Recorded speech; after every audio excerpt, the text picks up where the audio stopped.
The 3 big hidden expenses of real estate investing. That's today's video. Let's dive in.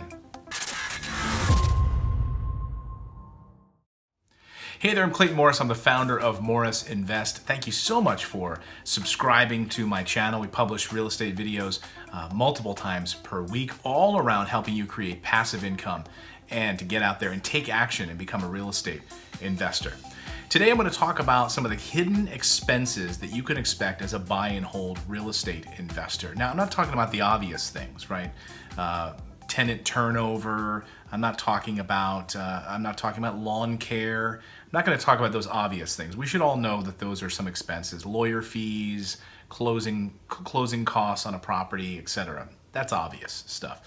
I'm talking about things that can kind of creep up if you don't take account for them in your real estate investing journey. Now, on all the properties that I buy and that we do with my company, we're figuring these numbers in ahead of time so that I'm not surprised. And at the end of the year, if I don't have these expenses, guess what? More money in the bank for me. So I want to build these things in ahead of time. All right, the first one is vacancy expenses. Now, a lot of people don't really think to roll in vacancy into their number, but that's a number that I figure into my ROI formula, vacancy repairs expenses.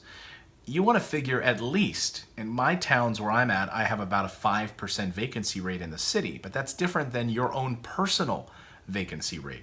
You want to make sure you are accounting for vacancies in your own formula.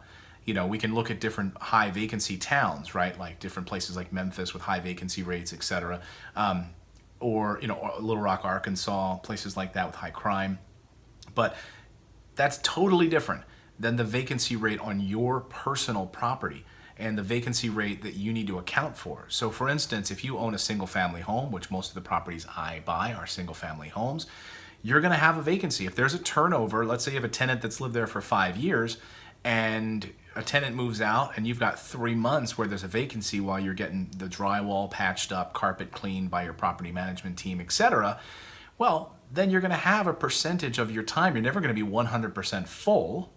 So you need to account. I would definitely account for 5% in my vacancy number for my overall formula when I'm purchasing a house. Make sure you add in 5% for your vacancy number, at least 5%. That way there are no surprises. Number 2 on the list, and I'm always surprised that people do this, they leave out one of the most important things in your whole real estate investing journey, and that's property management expenses. So you must have your properties managed by someone other than you. Do not go down the rabbit hole of trying to manage your growing portfolio yourself. Now, eventually that's something you could do on your own by hiring the right people. You build your own office and have your own property management team. That's down the road. You should have it handled by a professional. And a typical property management company is going to charge between 8 and 10% a month of your monthly rent. That is standard. And now occasionally if it's a large building, maybe 100 units or more, it may be lower than that. But chances are it's going to be between 8 and 10%. That is totally standard. So you're going to want to make sure that you're accounting for that number in your ROI formula as well. So you've got 10% for property management, 5% for vacancy. And that brings us to the next one on our list, maintenance expenses. People don't account for expenses. And again, I do that in my formula. Vacancy, repairs, and expenses. You want to put that into your formula. So maintenance expenses, what does that look like? Well, try to account for at least a month's rent for your expenses per year. Now, if you buy a house that's fully rehabbed or all the main mechanicals have been updated, the furnace, the water heater, the roof is in great shape, the windows are great, the electric's been updated, and plumbing, then you're not going to have those huge expenses. Now, if you have additional things that you're buying, maybe you're buying in A-class neighborhoods, which I never do, and I have a video right here on why I only love buying in C-class neighborhoods, then you're going to have more things to fix, right? Maybe a garage door opener, maybe you're even giving them their appliances, you know, dishwasher, those sorts of things that you're going to end up fixing, refrigerator. So you're adding a level of sophistication and expenses on top. That's not something I worry about. So you need to make sure that you're accounting for maintenance expenses, just putting that money aside. But here's the best part.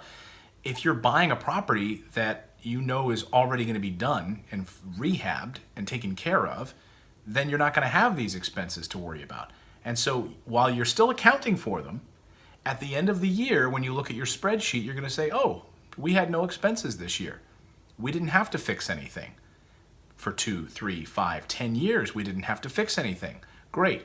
So we saved that additional money, or we put that aside just to be safe, and then you're golden because you didn't actually spend that money. So the big three: vacancies, property management, and maintenance expenses. Please account for those when you are picking up your first rental property. I do, and you should too.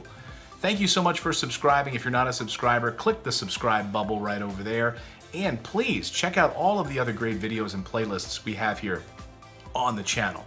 I'd love to hear your feedback. You can always comment in the thread below, in the description field below. And we'll see you back here next time with another video, everyone. Have a great one. Go out there, take action, and become a real estate investor.